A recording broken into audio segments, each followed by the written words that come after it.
Kain tayo ng dinner. Ito ulam ko. Chicken wings.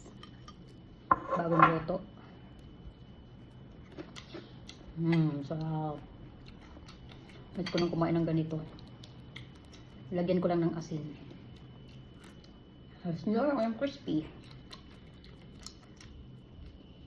Nalatan ko yata.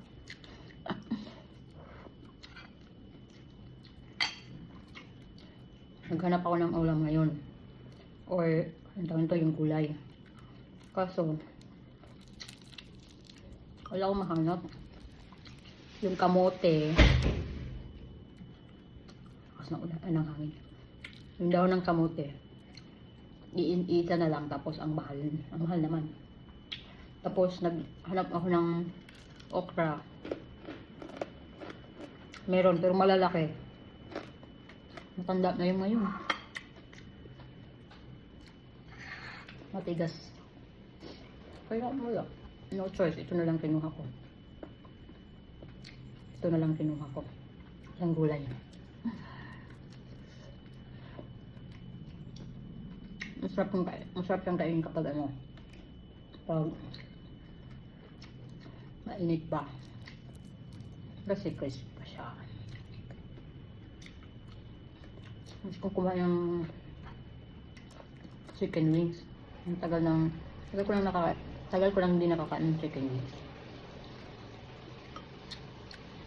Na Prinay.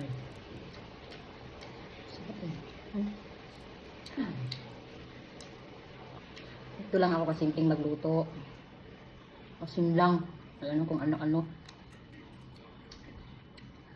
Wala nang kaartihan. Basta maluto lang siya. Okay na.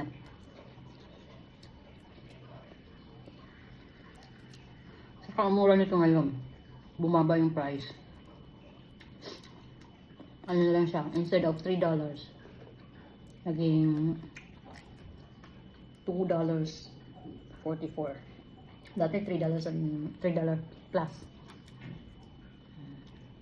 Diba? Gusto na nilang mabenta.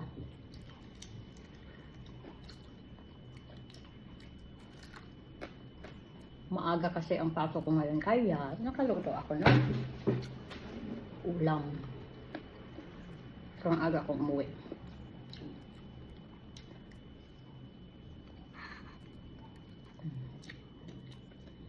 Sarap din itong